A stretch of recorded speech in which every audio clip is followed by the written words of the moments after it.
November 2024 na wabedi Ghana so biem na NPP pa besi abedi Ghana so biem de ene 2024 atemu de mra eti NPP kwase adwuma na ewo mu nyina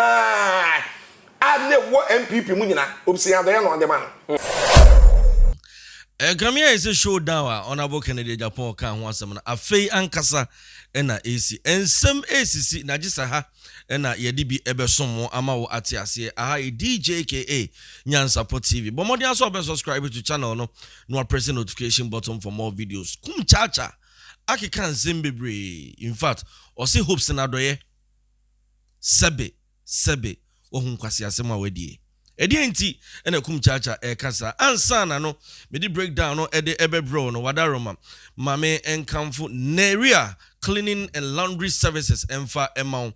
bia na ufie ayefi offices ayefi my event awie upo bi obe clean ho nyina ma ho ayekama mame enkamfo neria cleaning and laundry services ema ufie nso a obetumi ato ensa frɛ ya ba be clean ufie ironing ne ade nyina no in fact wooling carpet na ayefi no yetwa bibia neat ba bia wo bia o frɛ neria cleaning and laundry services a ombeba na omo aba bebe emwa ne patro frɛ number 0203 070513 and 0596 832475 and watching Jupay amansan bo afọ sana me frɛ no o America o Canada o send this car abagana nkwa dia Jupay money transfer no ne wo se we use o download we a o send this car na dia bra obi wo Ghana use me promo code na egu animu ni Djka eno na o use a ubenya $5 na dia account sika nipa o send dia bra no so a ye nto kapre ye rate this send this car no was reaching obi a dia Jupay dia ye amansan bo afọ a in fact eno na is a brochure phone nyina rely on abuzia makachro now yonkwe so for Kumchacha ababeka se nyina nim se papa is ono so political ambition ono so pese 2024 contest e presidential race e course na no na wa babonti ababeka sa enche na nsan a na NPP for ama eye Hopeson Adorye showdown the biggest showdown omo de man no wa bra na odi ni birthday enkiema ni ni birthday ne kra nwie Papa ni di ni birthday ni day na odi ni birthday na na de letter e de bre no send a birthday present onye okobie mu a yesi asake de na free NPP party no munye ono nko a nipa 3 e ka ne ho a ye yi omo free mu say adenti a omo ko support Alan Trematin omo campaign ama Alan Trematin enu nti NPP force omo ne omo to nkwanta omo apai na eno na Hopeson babonten be kasa say ono de enye ne nwanwa sanse ewiase ba bi odwan pe no aho na odi ni fufuo bo na se wa kire se aha na onu nso ejina na se ene yesi enhia ni biema oso wate na Hopeson so waka kire NPP for se so omu nimu a eye nipa maako 90 na wo mu dimmu ewo NPP party num na omo nso aye omo adwen se omo nso pese omo resign because omo so omo yi Hopeson Adorye edi na free NPP party num enti no Hopeson say yen kan kire NPP for mpanyin for say so omo nimu a nipa 19 edi akira omo nso resign a omo so yakuku dampa ede eka ne ho na in fact wa kan sem bebre say NPP no a eda ho no ase omo nkaya sem ohwe sacrificer wa sacrifice di ama omo a enei akwa ne say ya in fact o say ya nenso obeye ne den sanse ewiase die nyame pe no eno na oye na eno ene Kumchacha ti asemi pe no say hey Hopeson ka wanu to Hopeson okay semi me sofu Kumchacha cathedral ho ubedi matem be kan sem bebre kire me adan ya me maka kire NPP for say na nado say dan na wo si amanyankopon no enye na sede ne nyankopon ne sebe owo ba ebite enye na nado ene bepe ba bia amanyankopon atena o se Hopeson Adorye babonti bedi na tem be kika nsem bebre enti ene Hopeson say aduru so a si muawa no na sebe mpraduasa enkwase asem a ewo NPP party mu nyino so Hopeson Adorye ne yede soma no o se onkaya wan na kwa broche so kwa hwetwene Jonas Hopeson Adorye bra Captain Smart sorry hwan ene tu ne husi wo so no so ba attack Captain Smart o se na hwan ya Hopeson Adorye o se in fact eba enkwase asem a me pacho Kumchacha na e ka onyame na meka enkwase asem ene ade a in fact eye eniemehuna ewo NPP mo e defend dia Hopeson oni ye yi say defend enu ntie nei si ye de yewa o si ye din keep quiet and suffer because eyewo oka ho eno ama Ghana fo aba beduru ba bia yedri o si de na enya na Ghana fo so nyina no oba bonte ba be defend ntie ne se wo mo de yewa o si keep quiet and suffer yenkotie suffer Kumchacha wa bra na okasa ensemi yentie nmra sesia obi ti se Hopeson Adorye ya na samoba na mekan ya na yilinti ya na me hu said ya mekanafa because you see dua batabo ho ani twa no twa na good na yili yi obi a obu ade pa we decent woman obu ade bre na ho ase pa na enye na yila anka Hopeson de ya mekeke bi a chelen e bi se sebe ya ka NPP mu nkwase adwuma nyina Hopeson Adorye eno wo de ye bo so ano so no na fuso ena ne konsu emu bai ena ni tiso eti NPP kwase adwuma na ewo mu nyina na ewo NPP mu nyina Hopeson Adorye no de man adenti no of Kumchacha mekasa sa wonu se ebra national cathedral issue bai mekan ho asem han na ba public obedidi matam enye Hopeson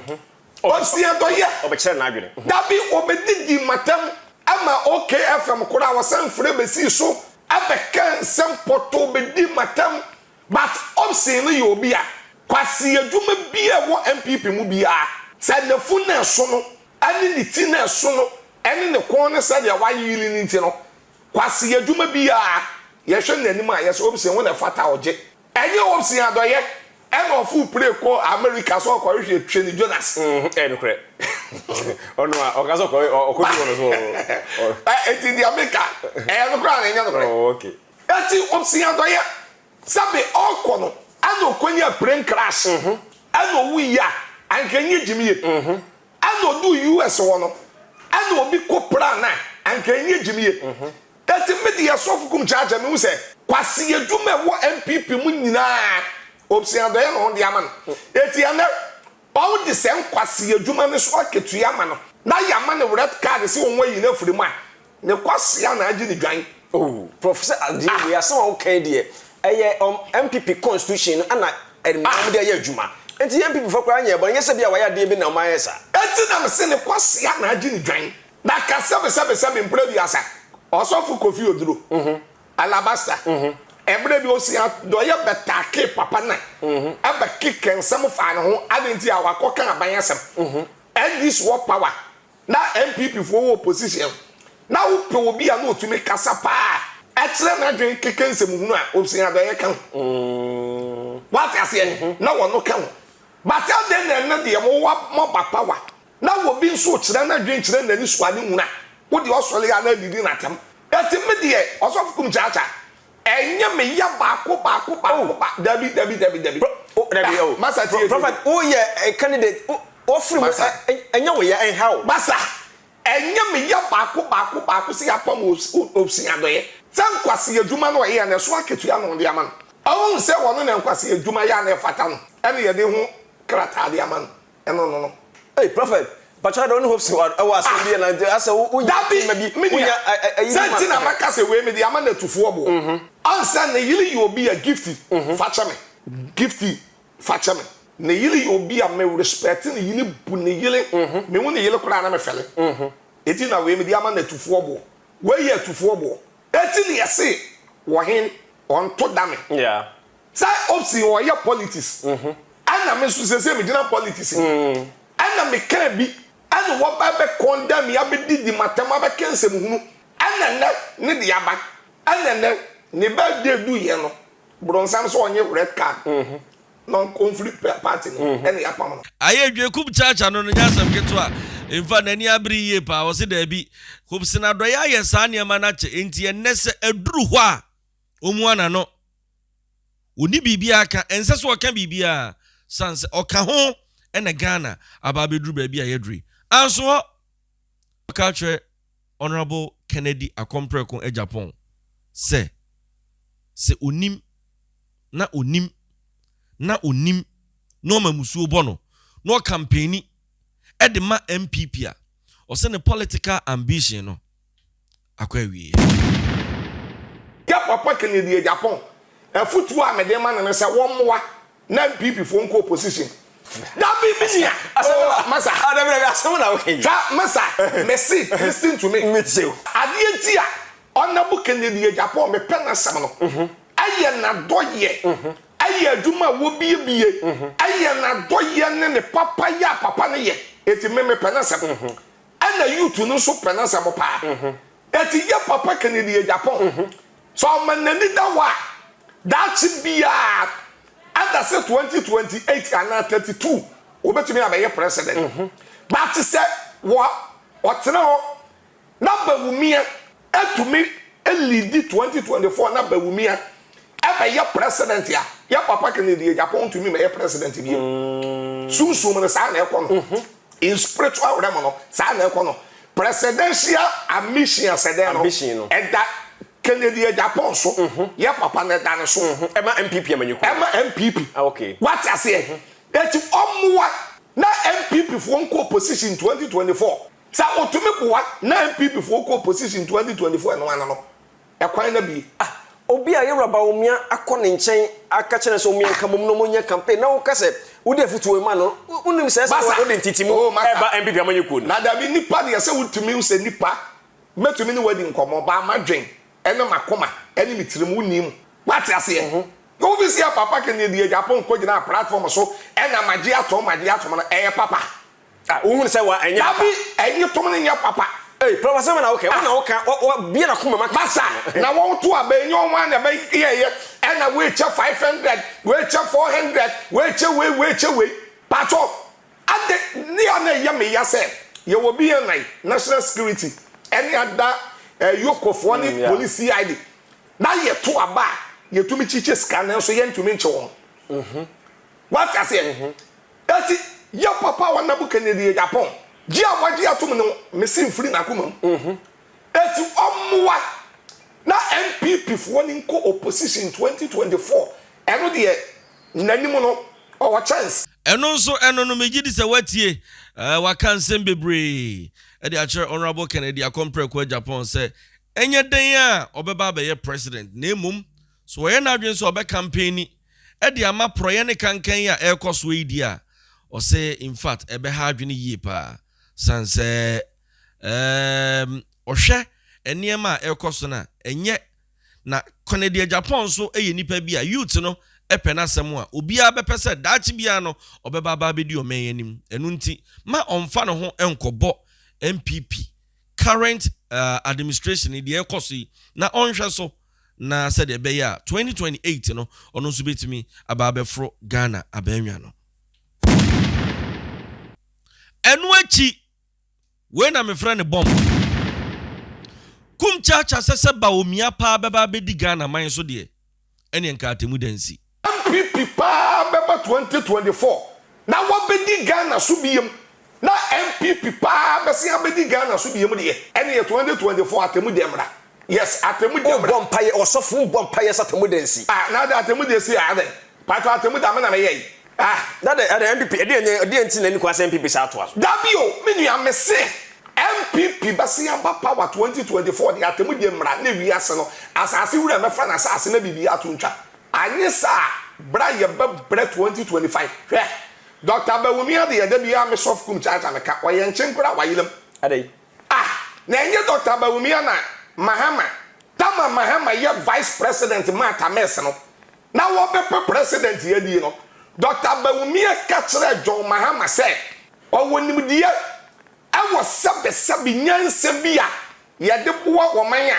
adan no ye vice president no wan fa ma Atames na Atames anfa mu wo man no na wo man na nkoso that na Dr. Bawumia nso sebe owonim die na sebe biem wo ade a wo betumi de aboa o man chichire ya adan no no so ye vice no wan fa mu na do dan ko akufuado na do amamuo na nkoyi sadi ensuo yi eye no sa no wi abaye so waboa na akufuado masa oboa ne kwan ben so hwe no ma won na akufuado aye bia won Dr. Mahmoud Bawo dabi waboa ne kwan ben so ene hwe dollar rate hwe ba bia ne nam say wiase na yedne masa